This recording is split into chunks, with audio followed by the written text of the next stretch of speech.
All Sir Topham Hatt's engines like to look clean, bright, and shiny.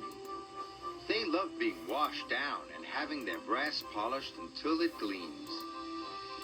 James was in the workshop being repainted. He was beside himself with joy. James thought being repainted meant he was special. The workmen painted and polished for hour upon hour. Then, with new paint shining, brass twinkling, and blacking black, James returned to Titmuth's sheds. Look, aren't I a beautiful red? He asked the others. No wonder Sir Topham Hatt thinks I'm special. Full red? He asked the others. No wonder Sir Topham Hatt thinks I'm special. But Percy was worried. He wasn't being repainted, and he wasn't red. Does this mean Sir Topham Hatt doesn't think I'm special? He asked. Looking splendid is not the same as being really useful, said Thomas firmly. But best of all is being really useful and looking splendid, like me, said James cheerfully.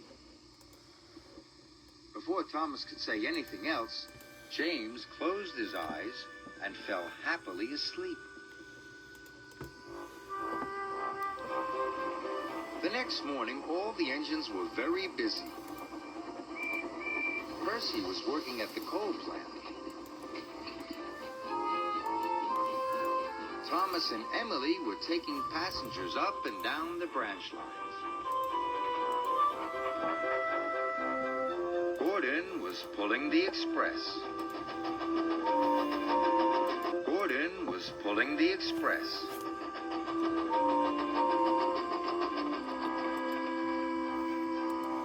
Sir Topham Hatt came to see James. He told him to join Percy at the coal plant at once.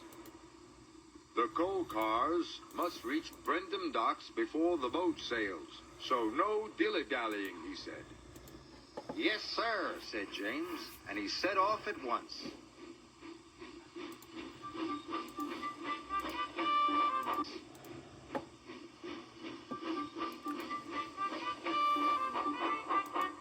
But James didn't go straight to the coal plant. He decided to go by the canal instead. Then he could see himself in the water for yard after yard after yard. Magnificent, he puffed. James had forgotten what Sir Topham Hatt had said. Magnificent, he puffed. James had forgotten what Sir Topham Hatt had said. At the coal yard, Percy was working as hard as he could. But he was falling behind. The line of coal cars was getting longer and longer, and the yard manager was getting crosser and crosser. Where could James be? James was still enjoying himself, but there was no one around to share his fun, so he headed for Wellsworth Station. But as James pulled into Wellsworth Station, Gordon and the express were pulling out. The passengers had gone. Bother, said James. He was disappointed. Bother, said James. He was disappointed, and he left the station. James headed straight for the branch lines. James saw Thomas. Look at me, he puffed. Don't I look fine? You should be at work, called Thomas. But James didn't listen to him. You should be at work, called Thomas. But James didn't listen to Thomas. James was enjoying being James.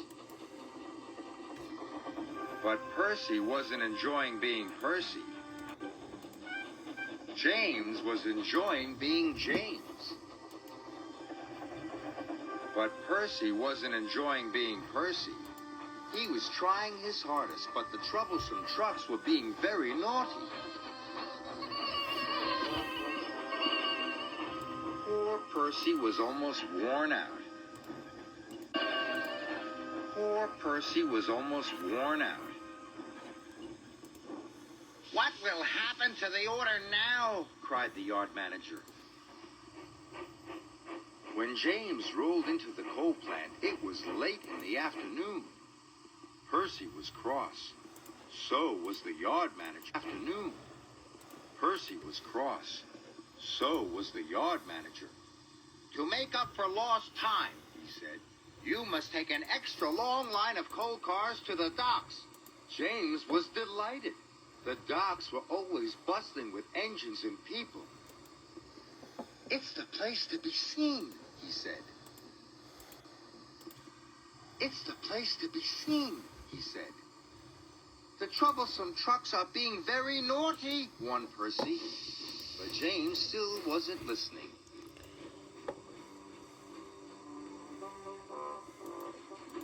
James puffed along, looking forward to being seen. But the troublesome trucks were naughtier than ever. They rocked and rolled and crashed. The troublesome trucks were naughtier than ever. They rocked and rolled and crashed and bashed. James's face was soon... They rocked and rolled and crashed and bashed. James's face was soon covered in soot. Going downhill, the troublesome trucks wiggled and giggled. James had to put his brakes on with a jolt. Coal tumbled out of the troublesome trucks, landing on James. James was cross and biffed the troublesome trucks, landing on James. James was cross and biffed the troublesome trucks as hard as he could. More coal flew out. Now James didn't want to be seen. He was as dirty as he had ever been. But on his way to the docks, he kept passing his friends. He passed Emily. And Edward. And Thomas. Thomas thought the only red thing left on James was his face. James trundled into Brendam Docks. He hoped no one would see him. But Gordon was at the docks with the express. He could not believe his eyes. He thought James was the grubbiest, grimiest, dustiest, dirtiest engine he had ever seen.